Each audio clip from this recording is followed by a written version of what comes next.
The first time I understood that I had been edited out of my own family. It wasn't dramatic, it was a Tuesday afternoon. I was 19. Home from my first semester at community college because I couldn't afford housing anymore.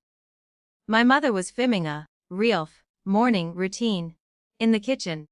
The camera faced the breakfast bar. My younger siblings were laughing on cue, cereal bowls positioned just inside frame. I stood by the sink. When I stepped forward to grab a glass, she paused filming. "Not right now," she said quietly, not unkindly. "Can you give me the clean shot?" I moved out of view. That was how I existed in her world just outside the crop line. Online she was known as the perfect mom. 500,000 followers. Panels. She wrote long captions about emotional availability and never missing a moment. She referred to my two little miracles and how motherhood reshaped her purpose.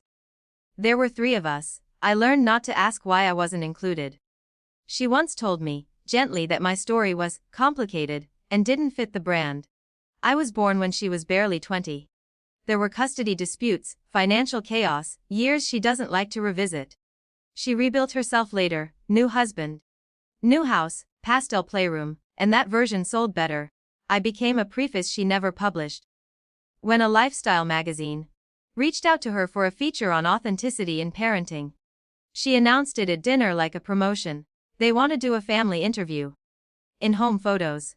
Very intimate, she said, family, and looked at my siblings. I didn't say anything, but that night, I opened my laptop and searched her blog for my name. 0 results. I don't know what made me start assembling the folder.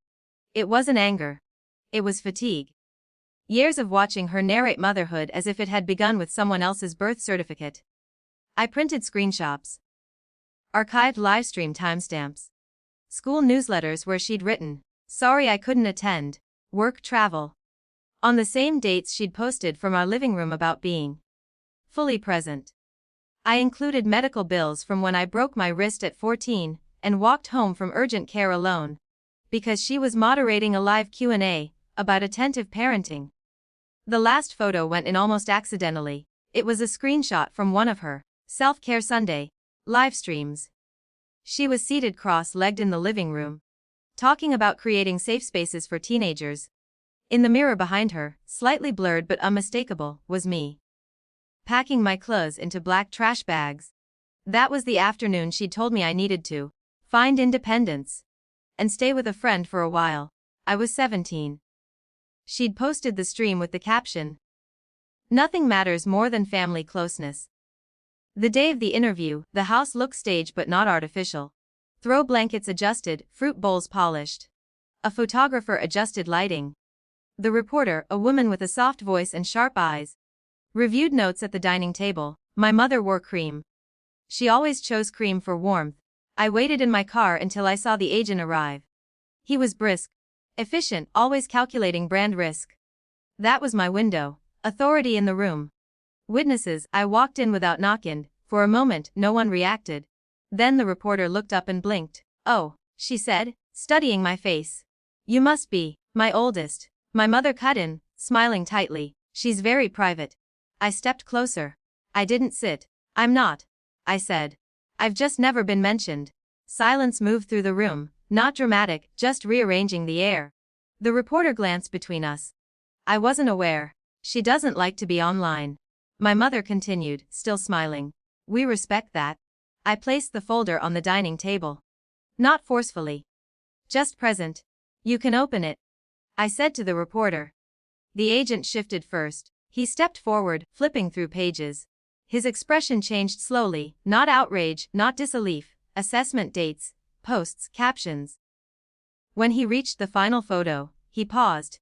He held it up slightly, comparing the timestamp on the livestream screenshot with something on his phone. His jaw tightened. "That campaign," he said quietly, more to himself than anyone else, "required accurate representation of household dynamics." My mother's smile faltered. "It was accurate." He turned the photo toward her. The reflection in the mirror was small but clear. Me, garbage bags. The look on my face, not angry. Just leaving. The agent inhaled once. "We can't move forward with the feature," he said to the reporter. Then to my mother. "And I'll need to review the partnership agreements." This is misrepresentation. It wasn't loud.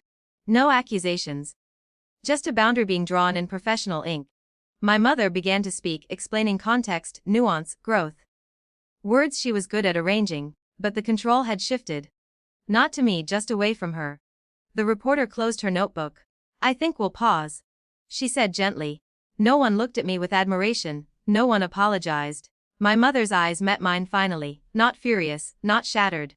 Just exposed. You could have talked to me, she said. Tried, I answered. And that was true. I didn't stay to hear the rest. The agent was already on his phone. The photographer was packing equipment. Outside, the air felt ordinary. I didn't feel victorious. There was no celebration waiting for me. My relationship with her did not heal in that moment. We didn't hug. We didn't reconcile. But for the first time in her carefully framed life, I had been visible. Not cropped, not omitted, not complicated, just present.